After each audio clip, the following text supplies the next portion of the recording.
Everybody to the English Department Career Day, a collaboration between the Career Center and the English Department of St. Joe's. My name is Vanessa Krause, and I'm a faculty member in the English Department. Today, we have many alumni that we've invited to be with us to have conversations and to talk to us about their careers, how their education at St. Joe's helped them, and how to actually offer all of you insight into what you need to think about and what you need to do in order to pursue the careers you want, and not only pursue them, but actually thrive in those areas. These sessions will be recorded. Our guest today is Dr. Debonair, Oates-Primus. She is with us, and we want to welcome you, Debonair. Oh, thank you. Dr. Debonair Oates-Primus is a 2007 graduate of St. Joe's, earning a Master's of Arts in English.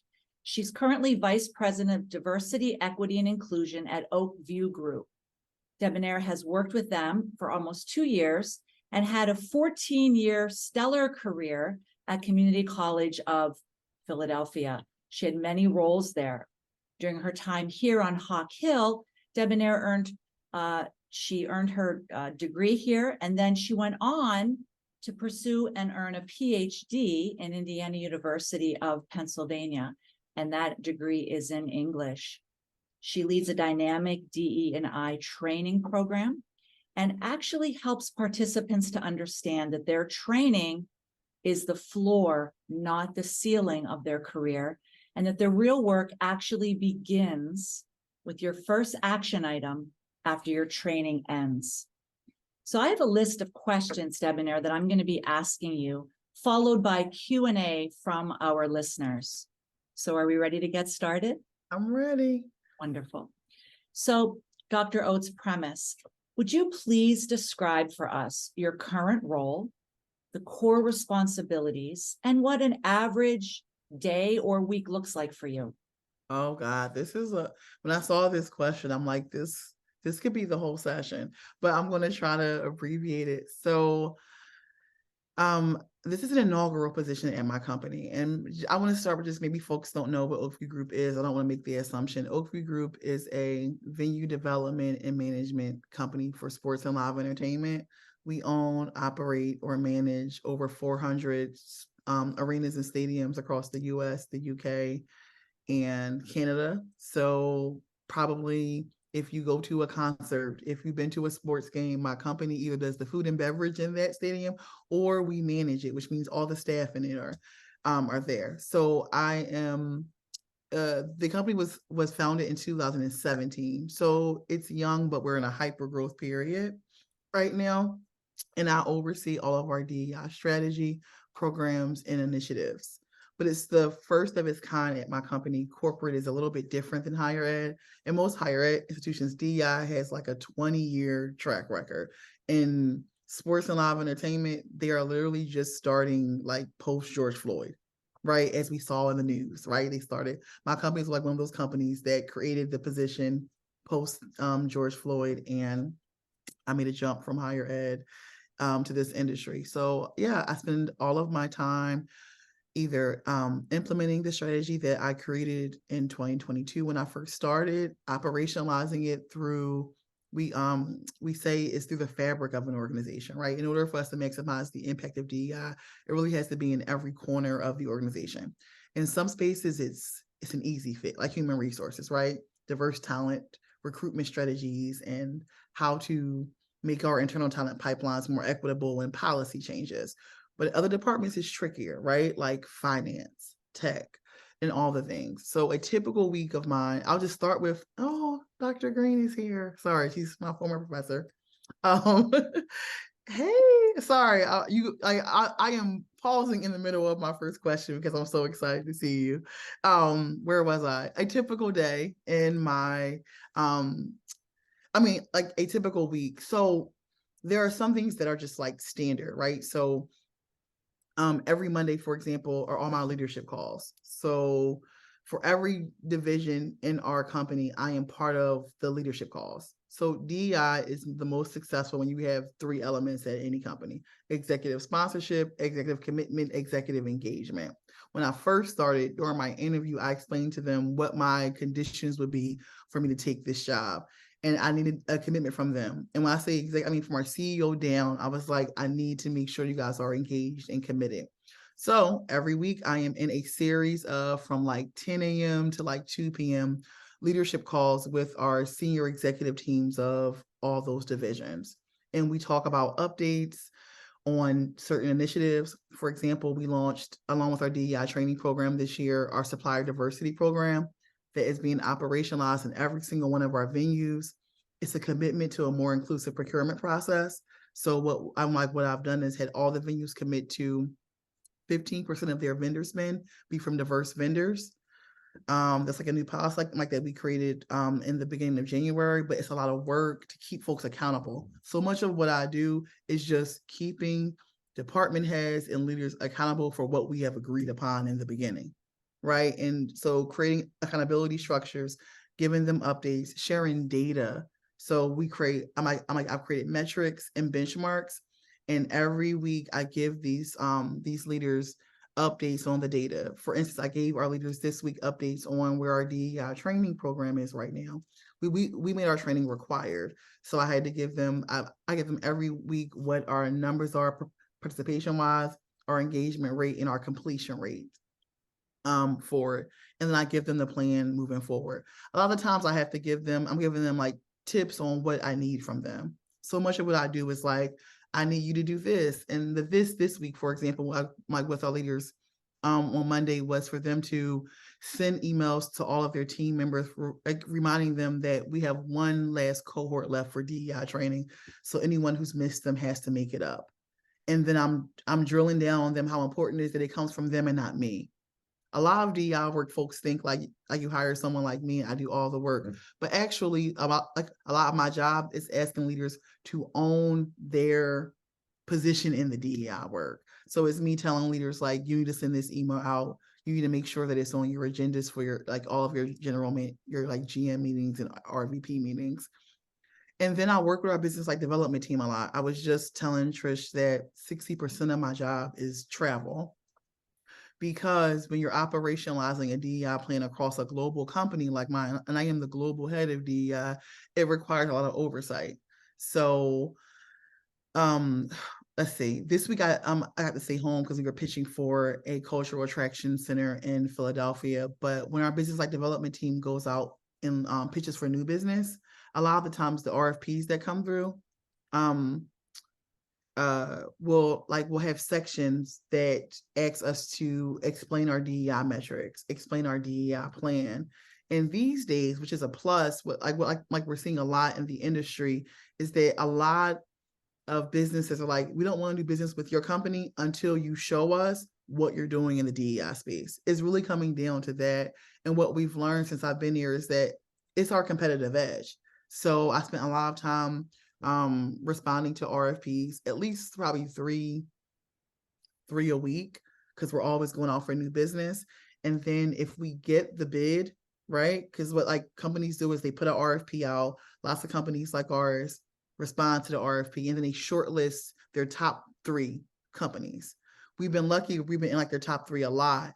And when you're in your top 3, you get invited to do presentations to those new companies. For example, we just got the Phoenix Suns new stadium in Phoenix.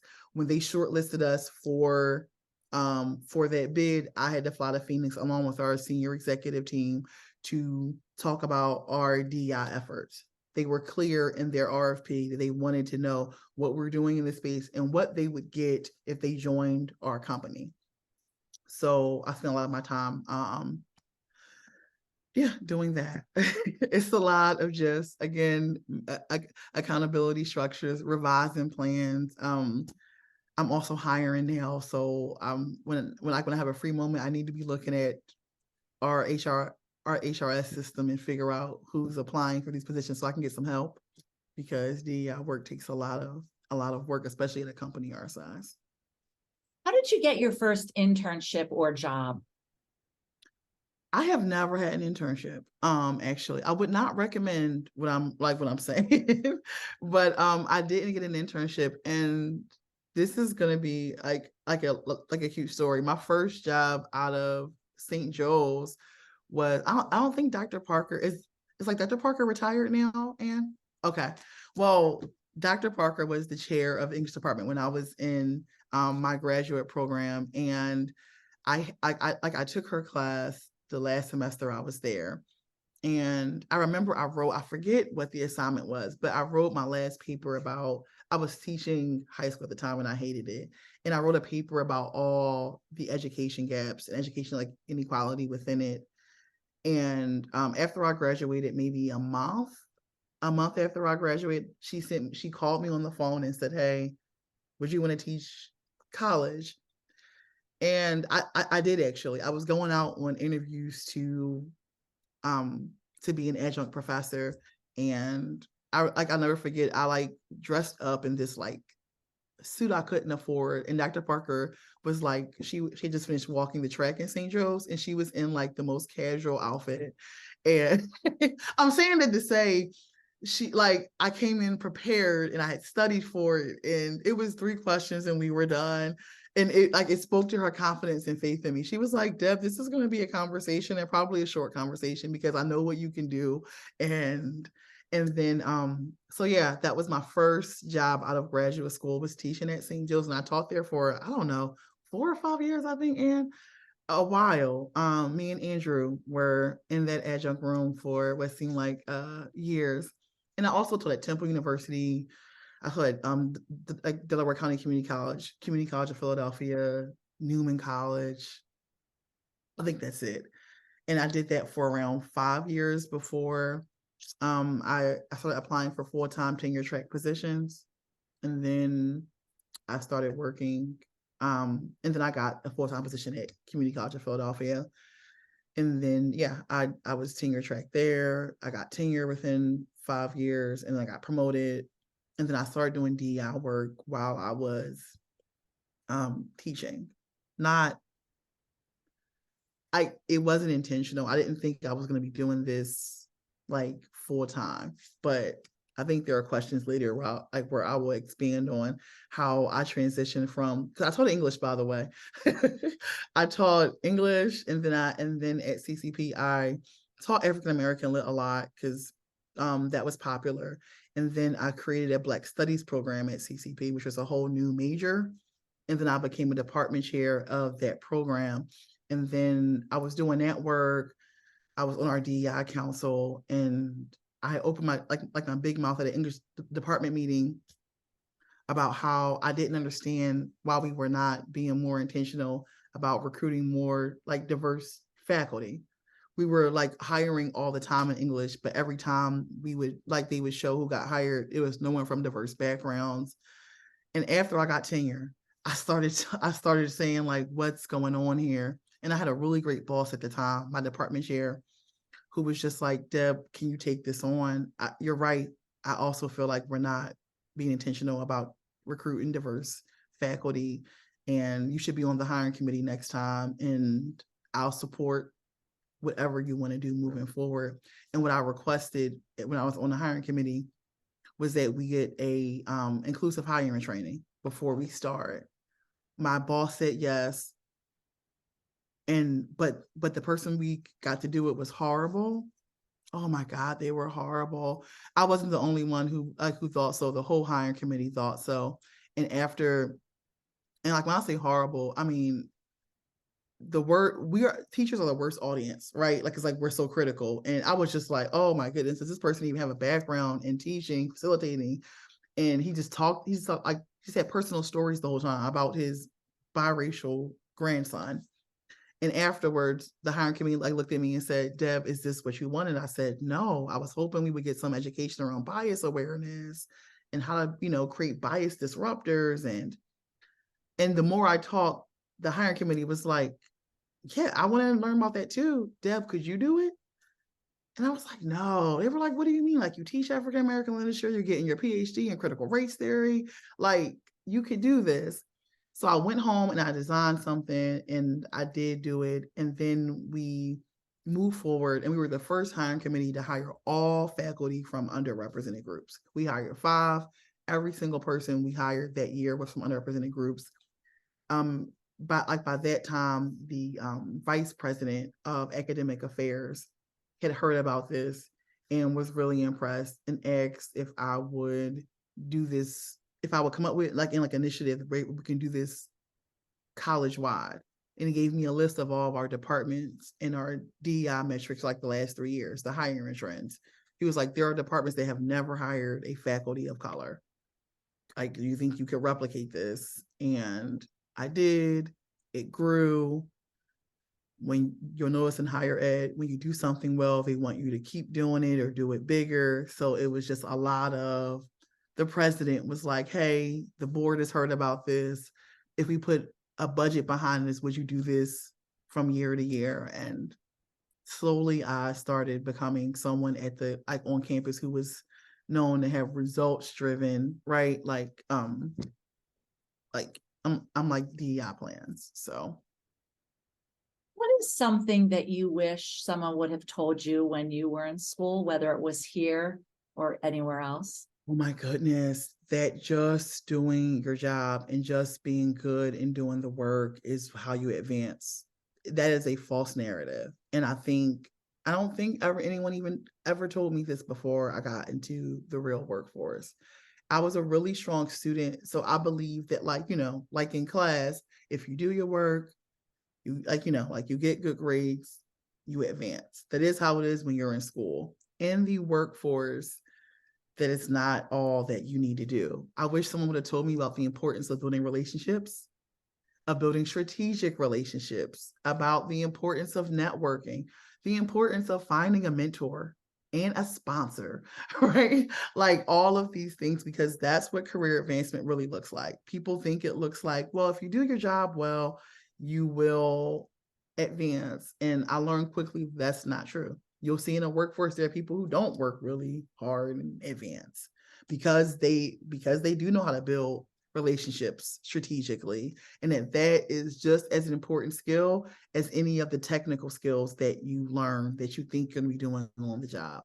Like, they work in tandem with each other, and I wish someone would have told me that. I mean, I learned it on the way by making lots of mistakes, but that's something that I've learned.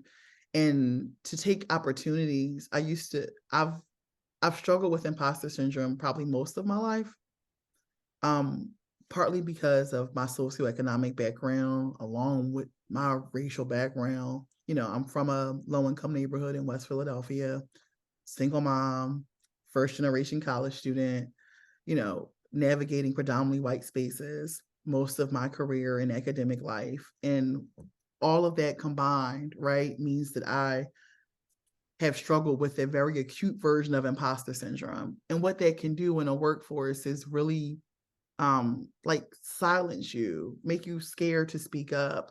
And the moment I stopped listening to that voice, that negative self-talk of not speaking up, is the moment my career started to propel quickly. The moment I started just being like, that's what did it. I was doing good work before then, but when I combined that with speaking up in meetings, I used to think that when I was in meetings with leaders, my job was to agree with everything they said. Because in the beginning, that's what I thought, like that's what I saw everybody else doing, right? Just a whole bunch of yes people, like, that's a great idea. The first time I got the courage to disagree with a leader in the room respectfully and be like, I'm not sure, is the moment my career started to shift, because they're not used to hearing it, right? And again, it was respectful, but I had a differing opinion. And the moment I did, the leader was like, well, do you have another idea? And I was like, well, actually I do. Right. And that's what started to sort of advance my career. And it wasn't my great, I'm like record of like working, right? Like, I was doing great work, but what did it was me speaking up. And what I learned was, like, you speak up to the right leaders and they become your sponsors, right?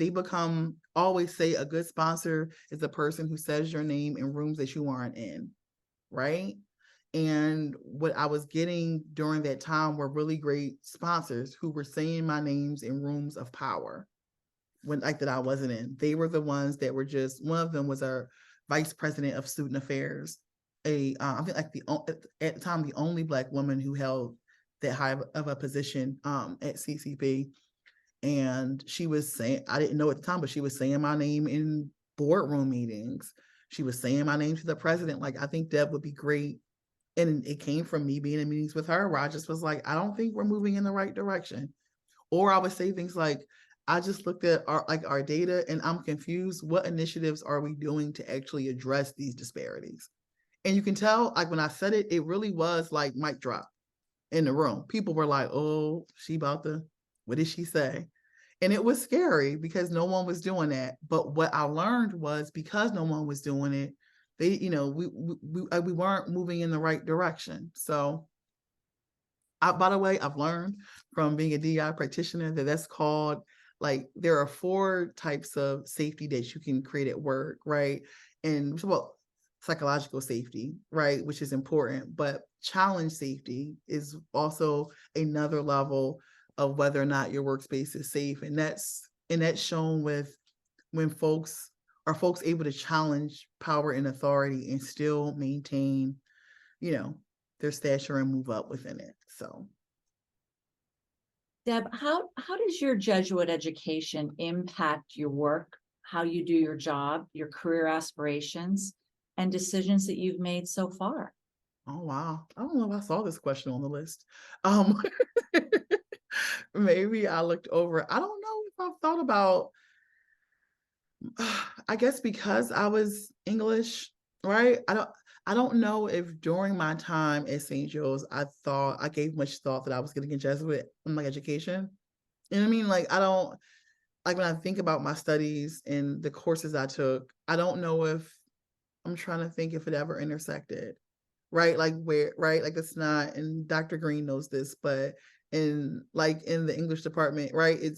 I don't know if maybe I just didn't take those classes, but I've never thought of my education in that way. But I did go to Catholic school for 10 years before St. Joe's for K through 12. And that one definitely. But I will say, outside of being like a Jesuit education, what I did get at St. Joe's was, and I think for graduate school in particular, just really crystallizing my voice, right? I feel like I was finding my voice in undergrad, but I wasn't. By the time I ended St. Joe's, I knew, right? Like I knew what my lane would be. It was becoming clear with every paper assignment I was doing. I would find like an angle that was definitely multicultural and was examining the ways that race and gender and colonialism intersected in the whole things. I mean, if you look at all like my papers, I became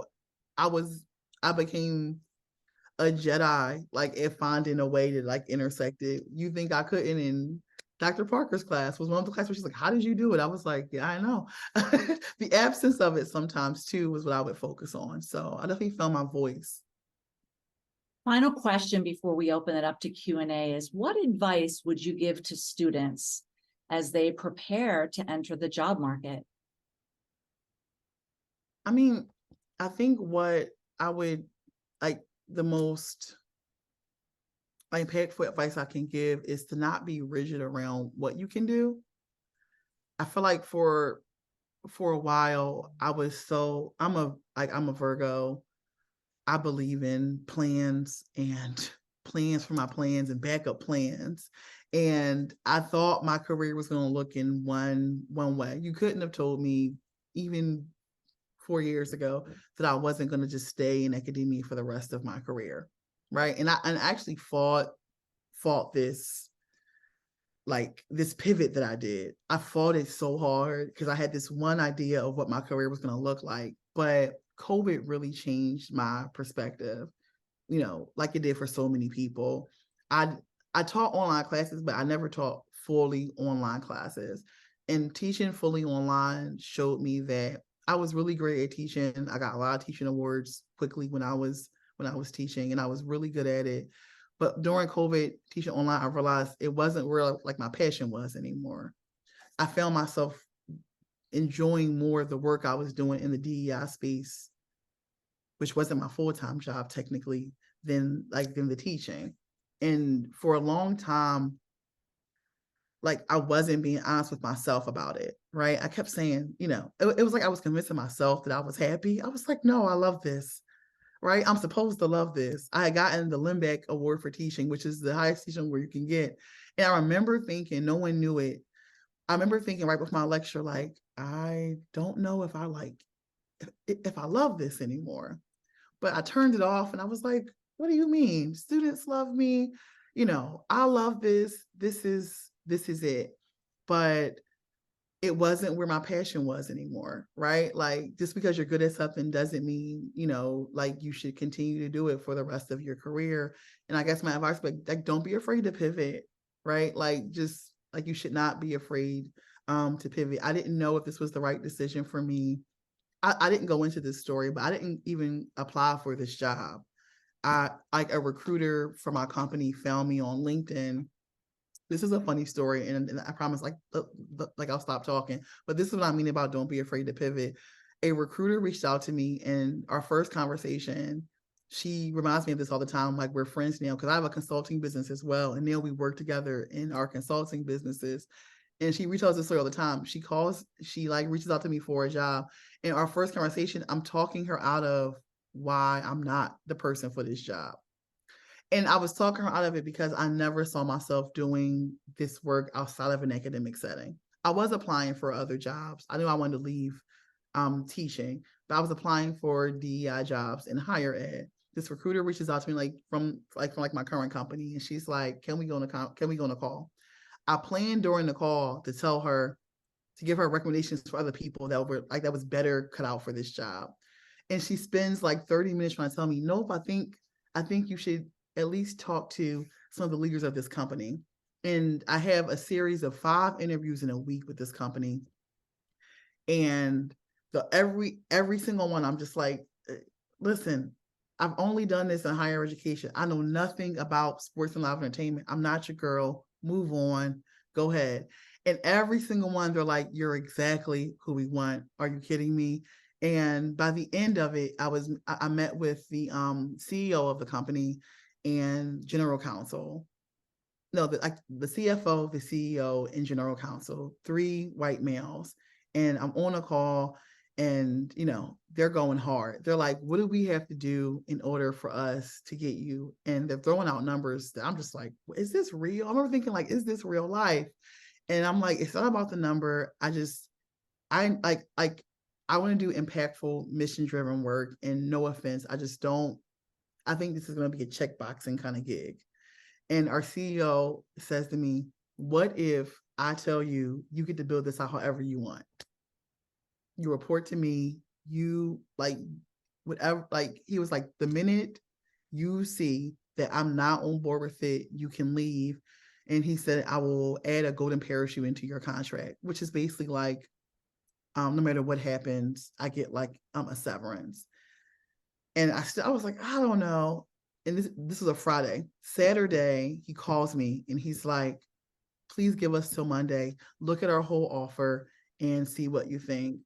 And by that time, I was thinking about it. I had talked to every one of my family members that I trust, and they all were like, well, if you're going to get free reign to do this, right? Because they were like, in higher ed, you're not going to. You're going to have to answer to all these different bureaucracies. And they were not lying. That was my current situation. And they were like, but starting from the ground up, you could actually create what you wanted. And that's how I made my decision. But I doubted it even as I signed the contract. I was like, what did I just do? I left a 10-year position. I left a industry that I know inside and out to do this. And I don't even like sports. I don't even like sports. And I work for a company where I am talking to pro sports executives all the time, and Live Nation and other folks. But I will say I love it. And I would have never done this if I would not have just stepped out on courage and just belief in myself. And what I've met too in this industry is that there are so many people who have made these pivots. I have people who are on our marketing team who have degrees in English. You know what I mean? And they're doing marketing now, right? And like I'm in this industry where like so many of us have like made those jumps, and I was so fixed on only doing one thing. So my advice like just not like just be open to pivoting. Thank you so much. We're going to now transition to the Q&A portion of our session. So students, if you have a question, please use the raise hand icon and you will be called on. When it's your turn, please let our guests know your name and your year at St. Joe's.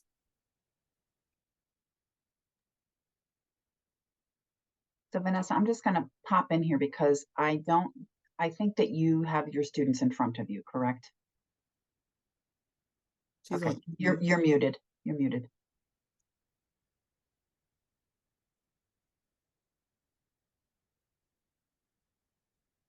Yes, I do, but my students are watching on the big screen and taking all of this in. They will not be asking questions. So if you have other students, by all means, take them.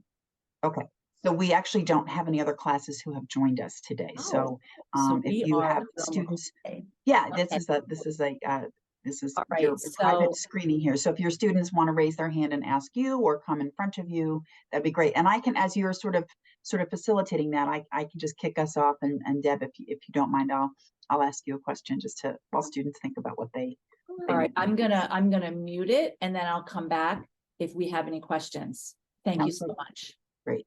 So Deb, my question is, and this is an incredible career you've had, and obviously you've started in one direction and shifted to another. But for students who want to pursue opportunities in the DE&I space, what types of activities should they be engaged in? What experiences should they be looking for? What skills should they be trying to develop in whatever environment they're in to prepare them for this?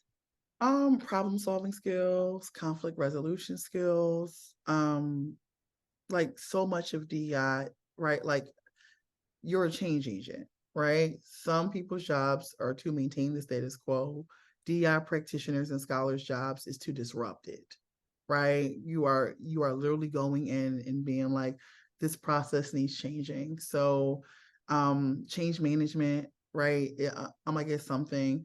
And as far as like activities and programs, I mean, academically, I got my hands on with it, like any courses within English that spoke to my interests. So you name it, I did it. Women's like courses that focus on women's literature. If they were on the list, I was taking it. I've taken Asian American Lit. I've taken Latino American Lit. I've taken Native Indigenous American literature. Like literally, I've taken multicultural literature. That was like a hodgepodge of all of them. Yeah, like just I've taken post-colonial literature, I've taken African literature, I've taken South African literature. I studied abroad in South Africa after I took South African literature in my PhD program. You know what I mean? Like, and then I studied it in Cape Town, South Africa, like while I was there. So like it was really important to me, and it still is, to understand all of the different intersections, right? I don't just do DEI for folks who look like me. I do it for folks who don't. I do it for folks who are neurodiverse, right? So just yeah, if you're interested in DEI work, it also means you probably hopefully have a natural curiosity and interest in. If you're like me, in any English program I was in, it was really important for me to take classes that focused on marginalized groups as much as possible. And my mentors in my PhD program, like in particular, she's still like a mentor of mine. She was my director of my dissertation, and she taught Asian American lit, but then also women's lit and all the things. And I kept taking her because she was the one teaching all the courses that were based on marginalized groups. And yeah, it just for me was really natural to want to read literature and analyze literature that was based on if I'm being honest, the groups that we don't focus really on. They're like they aren't part of what I think is a really Eurocentric curriculum that I hope we're changing within the field. That's great. And if I think what I heard you say is, if follow your curiosity and your passion. And it sounds to me that then opportunities will actually develop from that. Absolutely. And also just not on my soapbox, but I also feel like even if it's not your passion, I mean, one of the things I did at CCP that that really cemented what I was supposed to be doing in DEI was I was always putting pressure on our department to make our offerings more inclusive. So, and it ended up making me like someone who was always like in a fight, meaning one of the fights I was in was we had like American literature requirement for all students. And a bunch of us who taught African American lit didn't understand why African American lit was an elective and not a required course. We're like, African American lit is American literature. So why can't one of them, because they had two requirements, be African American lit? And surprisingly, maybe you won't be surprised, but that was a big conflict in in our department that took months and months of us voting and going back to change it, even though over 60% of our students at CCP were Black students. So I was just like, this is crazy town, but the power dynamics weren't like that. So yeah, I say to say follow like curiosity, but also I think that all students, when what their backgrounds in, should have to take courses that examine marginalized like identities in their academic career, because we live in a multicultural world. And when I do DI, I tell folks like the world we live in is multicultural. All I do, right? Like I get paid to show folks that yes, you should have to have cultural intelligence to work with people that you already work with that are from other cultures than you. So I'm just like this, right? Like it's just, you work with them. You should have a certain amount of CQ so that you understand their their backgrounds and what they bring. Absolutely. Well, it looks like we have a student who has a question, so we can get you off of mute. Go ahead. Hello, I'm Luca Toth. I am a senior. I'm about to enter the job market in approximately 1 year, and I have a question. Sure. Earlier, you mentioned the importance of strategic networking and marketing. You emphasized how you can't just keep your head down and do your work and hope that that'll on its own bring you up the corporate ladder. So what good books would you recommend on the topic of strategic relationships and networking? Oh my God, so many good books. One let's see. So I'm trying to think. This is like I'm going crazy, not like I just finished one that I love. It's like on my it's like where did it I'm sorry, 1 minute. Literally. So Christians, but brag is the art of tooting your own horn. Can you see it? It is by Peggy Kloss. Great book. And the reason why I would start here is that I feel like in academia, in particular, we're not great at showing folks how important it is to self-promote, right? Lots of folks think it's like, it makes you more likable if you're humble. And I used to be this way. And it was one of the biggest mistakes I was making, right? And what I learned early on was when you are in spaces with leaders in particular, you should never lose an opportunity to talk about what your accomplishments are. So figure out what your elevator pitch is. And that might sound just like, well, what do you mean? I'm serious, right? I learned that there wasn't a time where I was around a leader where I was not going to be talking to them about my accomplishments or about a problem I wanted to solve. Because, right, and that means you have to, and I mean just in introductions, right? So when you introduce yourself, when you're in spaces, I want you to start thinking about what is your elevator pitch? What are you going to talk about with yourself? Don't just say, hi, my name is so-and-so, nice to meet you. You need to figure out sort of, what characteristics are you going to point out to be like, hi, I'm Dr. Deb. I am the VP of DEI for Oakview Group, and these are my research interests. And for like academia, right? Your research interests. But if it's not research interests, start selling yourself to people. And I learned the hard way when I was teaching in higher ed that lots of folks were doing that in meetings. And I was just saying, hi, my name is Deb. But when I would go around, folks were like, hi, my name is so-and-so. I focused on this. I've led these 3 programs in like the last year. And I was like, oh, wait, they are like adding things to their introductions. So that's one way you can do it. I would definitely recommend that book first, The Art of Bragging. So you normalize it, right? Like you need to normalize it. Like that's like in making that a part of it. And then, oh, I know this is crazy, but I love The Speed of Trust. It's also one of my favorite books. It's an oldie but goodie by like Stephen Covey. And trust building is something you have to do in order for you to build relationships with people. They go hand in hand.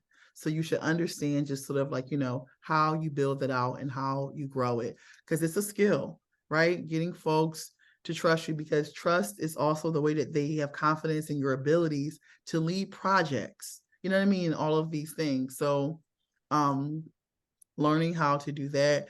And then once you read how to brag, you should be keeping a brag book. That's what I call it. A lot of people call it that. Meaning you should be keeping a list of your accomplishments, right? Things that you're doing. That's how you're going to build your resume, right? I mean, this isn't about your resume, but that's a whole other thing, right? And that was a whole other beast for me to like really tackle that no one taught me how to do, is how to have a really strong resume. It should be accomplishment focused, not job responsibility focused. And if you're not keeping a brag book, you get stumped when it comes to your resume building. And then, you know, especially in this really competitive market, you have to figure out how you're standing out. And that means you should be focused on results and accomplishments at every level of your career. Academically, when I first came out, my accomplishments were based academically, right? So clubs you've led, conferences you presented at, internships you've done, right? And again, keep it as much accomplishment focused as possible. Not just I did this, but what, right? What were some of your like major accomplishments while you did this? What did you do during that internship, right? What did you accomplish? What was the result? What was your impact to that company for that time? Hey, thank you, Deb. Thank you, Trish. Thank you, Anne. Thank you, everybody, for making this a very exciting evening for us. Thank you. Thank you so much. Thank you, Deb. All right. Bye-bye. Bye now.